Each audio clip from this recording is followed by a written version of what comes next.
You ever get that eerie gut feeling that something's off? I did. For weeks. Annette was colder than usual. Short replies. Late meetings. A sudden obsession with working weekends. I tried brushing it off.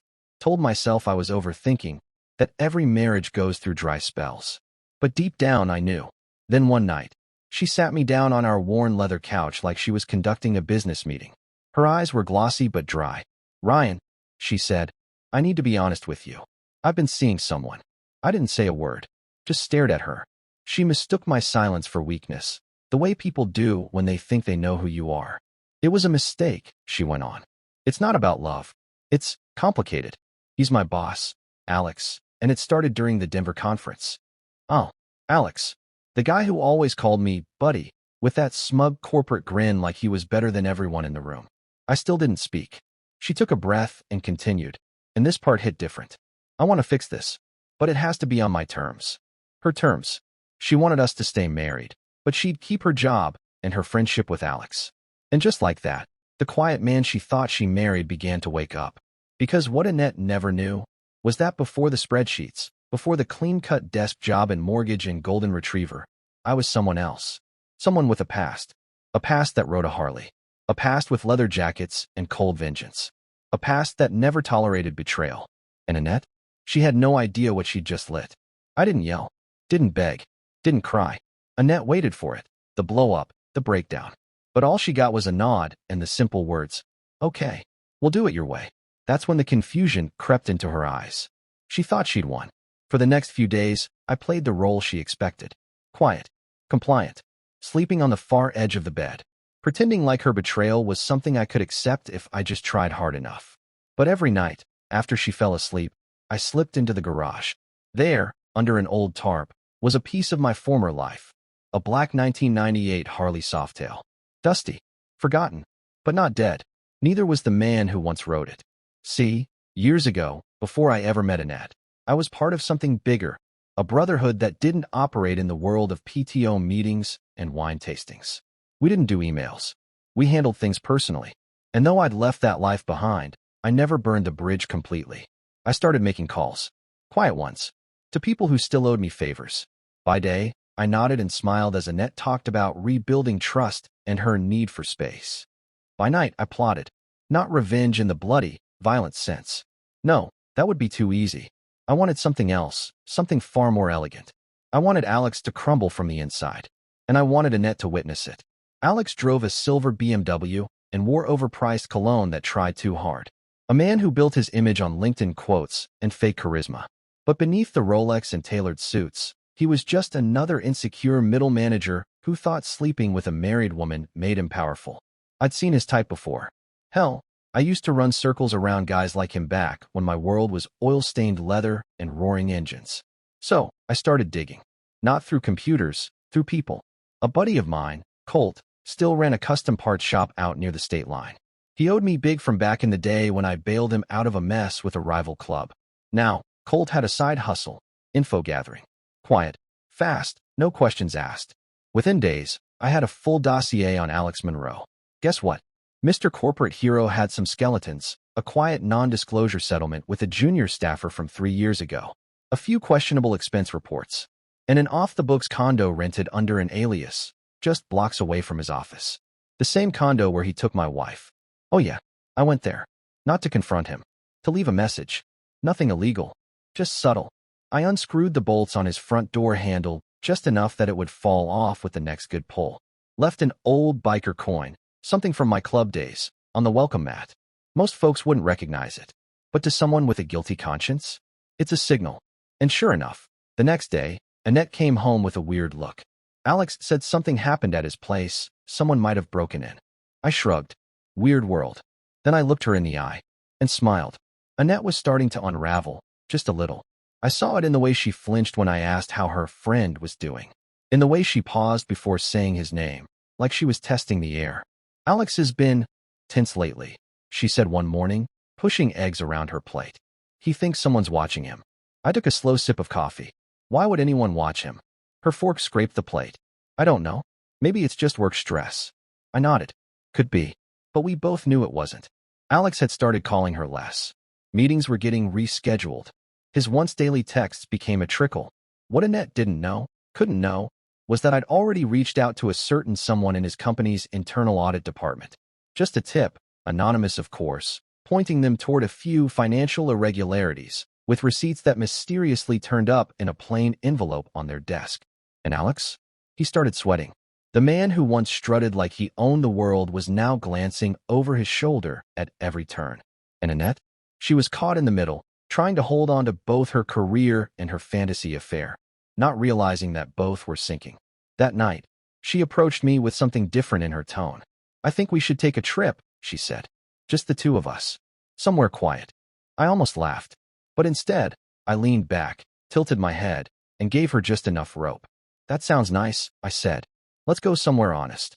She blinked. "What does that mean?" I just smiled, because I was no longer the man she thought she married, and she was just starting to figure it out. We didn't go on that trip. Instead, I offered to cook dinner.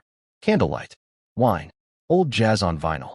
Annette lit up, like she thought things were finally going her way, like her little terms had somehow become our new normal.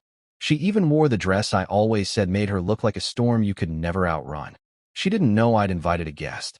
Halfway through the meal, I casually mentioned, "We'll have company soon." She blinked. "Company?" I poured her more wine. "Someone from my past. Thought it was time you met them." Her eyes narrowed. "Ryan who?" Before she could protest, the doorbell rang. I opened it to reveal a towering man with a shaved head, tribal tattoos, and a biker vest. Red, former sergeant of my old club, and still very much in the game. "Been a long time," he said, gripping my hand with a smirk. "You clean up nice." Annette froze when she saw him. He nodded politely to her. "So you're the Annette. Heard a lot." She glanced between us like she'd walked into the wrong room. "Excuse me, I don't. Red used to run point for our MC," I said, slicing into my steak. "We handled some pretty intense stuff back in the day. Real loyalty. No secrets." Red chuckled. "Unlike some people." Annette's glass wobbled slightly in her hand. The conversation that followed was tense. Red and I talked club politics, old road stories, things she had no context for, but the undertone was clear. I wasn't some passive fool she could play. After Red left, she snapped. "What the hell was that?" I stood and collected the dishes. "That," I said without looking up, "was me letting you know I'm not who you think I am." She stared at me like I was a stranger. Finally, she whispered, "Are you threatening me?" I met her eyes. Not even close. Not yet. After Red's visit, something in Annette shifted. She stopped sleeping so well. Jumped when her phone buzzed. Her little confident smirks disappeared like smoke. The power dynamic she thought she had, gone. But she still tried to salvage it. A few days later, she handed me a neatly typed agreement. Terms for our new marriage, as she called it. She would stay. We'd do therapy. I'd stop asking questions about Alex. She'd keep her job. And if I don't agree, I asked calmly. She stiffened. "Then I'll file first. You'll lose half. And the house." I looked at the paper, then at her. "Half of what, Annette?" She didn't understand the question, not then. But she would. Because what she didn't know was that I'd already moved every asset I had, including the house, into a trust under my sister's name, weeks ago. Legally airtight. Irrevocable. She was sitting in a home that no longer belonged to either of us. And me? I'd been liquidating slowly and carefully, setting the stage. The part that really stung? She still believed I was cornered. That her affair and her lawyer friend gave her leverage. But I had something better. The truth, leverage on Alex, and time. And I wasn't done yet. Because the next step wasn't about her. It was about him. And Alex was about to find out that when you mess with the wrong man's wife, you don't just lose the girl. You lose everything. Alex was slipping, and fast. Internal audit had frozen his company credit card. HR had launched a routine investigation. His name was quietly removed from 2 high-profile projects. And I hadn't even touched the real bomb yet. But the beauty of this stage? I didn't have to do much. Just nudge the dominoes and watch gravity do the rest. One night, Annette came home late. No explanation, no makeup, eyes red. She tried to slide into bed like everything was normal. But her phone, as always, betrayed her. It lit up on the nightstand. "Alex, he knows. I'm done. I'm ruined. He's in my head. I can't sleep." I didn't say a word, just rolled over and smiled into the dark. The next morning, Annette sat at the table, silent, poking at dry toast. She finally broke the quiet. Did you do something to him?" I looked up slowly. "Who?" Her voice faltered. "Alex. I took a bite of my eggs. He brought it on himself. You're scaring me, she whispered. Good, I said. Fear is clarity. And just like that, the panic settled in her eyes. Real, deep panic. Because I wasn't begging. I wasn't fighting. I was calm, too calm. And she knew, for the first time in our marriage, that I was the one in control. She tried to pivot, tried to play the victim. I made a mistake, Ryan. But you're punishing me like I'm the enemy. I stood, walked over. Then I leaned in close and said, No, Annette. I'm not punishing you. I'm just clearing the board. Because when I was done, there wouldn't be a game left to play. Alex did what I expected. He tried to run damage control. First, he ghosted Annette. Then came the classic move, sick leave. Stress-induced, his assistant told the office. He checked into some wellness retreat upstate. A place with yoga, juice cleanses, and no cell signal. Coward. But before he slipped away, I made sure a package reached his office. A sleek manila envelope left on his desk. Inside, printed screenshots of texts between him and Annette, timestamps included. Nothing illegal. Nothing pornographic. Just enough to blow a hole in HR policy and light gossip fires through the entire corporate floor. Annette found out the next day when she walked into a meeting and saw everyone go quiet. She came home, white as a sheet. They know, she muttered, dropping her bag. I acted surprised. Know what? That someone sent. She couldn't even finish. I offered her a glass of wine. She didn't take it. Instead, she sat down and said the words I'd been waiting for. I think it's time we ended this. I nodded. Then let's make it official. Her eyebrows lifted. You already have the papers? I smiled. Signed, sealed, and ready for your signature. She stared, jaw clenched. But what about the house? The accounts? I made some changes. I handed her the documents. One look and the blood drained from her face.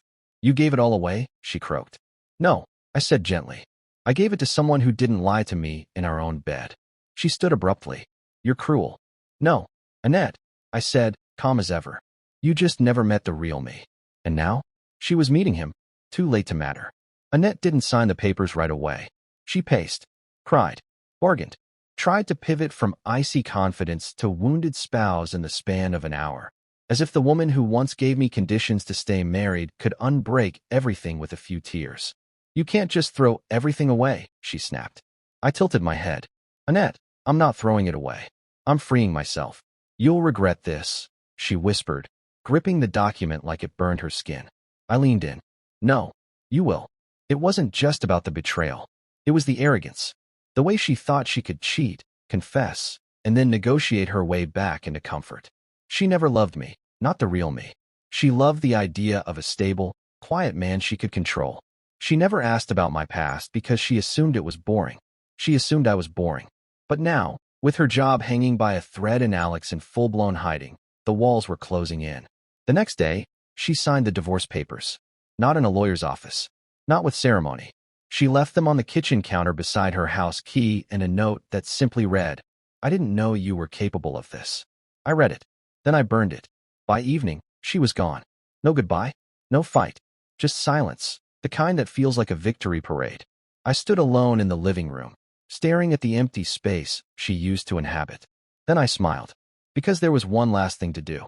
And when that was finished, I'd ride away, not broken, not bitter, but reborn.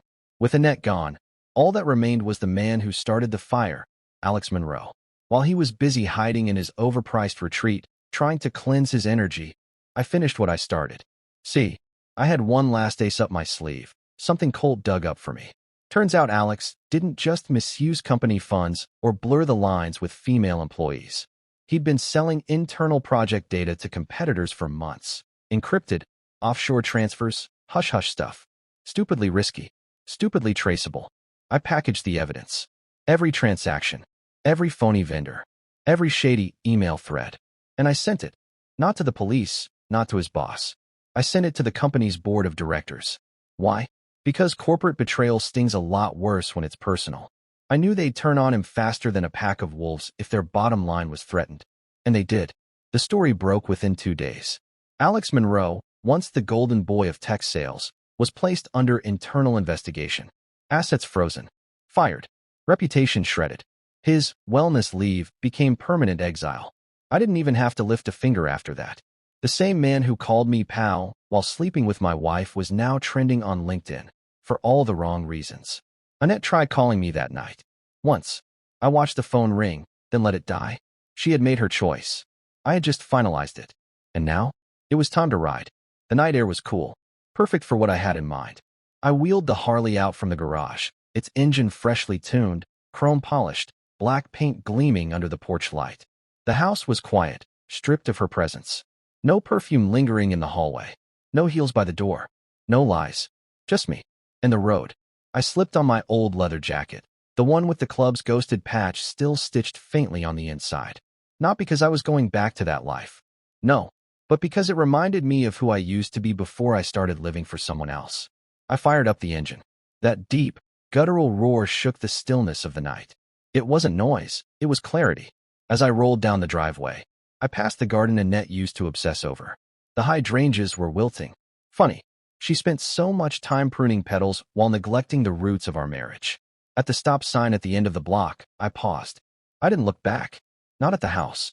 Not at the memories. Not at the version of me she thought was too soft to fight back. I headed west, toward open roads and wide skies. No destination, just freedom.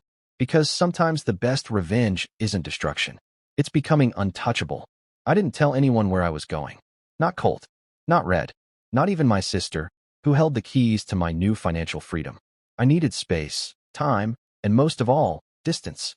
The Harley ate up the miles like it had been starving. The sound of the wind was cleaner than any therapy. Out there, no one cared about Alex, Annette, or some messy suburban affair. I stopped in small towns, drank coffee at rundown diners, slept in motels with flickering neon signs. And everywhere I went, I was just Ryan, the quiet guy with the haunted eyes and the motorcycle that growled like a storm. Some nights, though, she crept into my head. Annette, not in a sentimental way.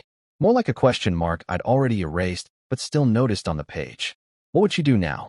Last I heard, through a mutual friend who didn't know I was listening, she left the company. Couldn't handle the stares, the shame, the knowledge that everyone knew. Alex? Rumor had it he sold his car, fled the state, and was trying to rebrand himself somewhere in the Pacific Northwest. Good luck, buddy. Google never forgets. Me? I wasn't running. I was resetting. And every town I passed through reminded me.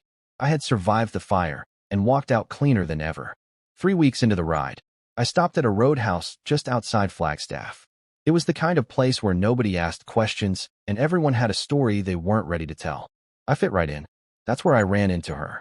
Emily, bartender with sharp eyes, a tattoo sleeve, and a laugh like she'd already heard every lie a man could tell. She poured me a bourbon and said, "You've got the look of someone who just buried a life." I didn't answer, just raised my glass. We talked that night. About everything and nothing. She asked about the scars on my knuckles. I asked about the chipped tooth she proudly refused to fix. We made each other laugh in ways Annette never could. Then she asked if I was staying in town for a while. I hesitated. The truth? I could have stayed. Could have started over with someone who saw me as I was, not what I could give. But I wasn't done riding yet. So I told her the truth. No, I've got more road ahead of me. Emily nodded, not even disappointed. Well, when you're done chasing ghosts, you know where to find me. It was the first real kindness I'd felt in months. And I didn't want to spoil it with old pain. So I got back on the Harley, gave her one last smile, and let the night swallow me again. Because I wasn't ready to stop moving. Not yet. Somewhere along a forgotten stretch of desert highway, I pulled over and killed the engine. There was no cell signal. No people. Just silence. Real silence. And that wild feeling in my chest that said this is the moment. I pulled a crumpled photo from my jacket pocket. It was from a few years back. Me and Annette on the porch. She was smiling wide, wine in hand. I was grinning like a fool. We looked happy. But that was the thing about photos. They capture the pose, not the truth. I stared at it for a long time. Then I reached into the saddlebag and pulled out a matchbook from that Flagstaff roadhouse. One flick. One flame. The photo curled and darkened in my hand until it was ash. I didn't burn it out of rage. I burned it because I was done carrying ghosts. Annette had tried to control my forgiveness. Alex had tried to play the predator. They both ended up powerless. And me? I wasn't chasing revenge anymore. I was reclaiming my name. The ride hadn't just been a getaway. It had been a return. Not to where I'd been, but to who I'd been. And finally, I felt light. Like the world didn't owe me a damn thing. Because I'd already taken back what mattered. The sun was rising behind me now, casting long shadows ahead as I rode. No destination, no schedule, just the hum of the Harley beneath me and the sound of my own breath, steady, calm.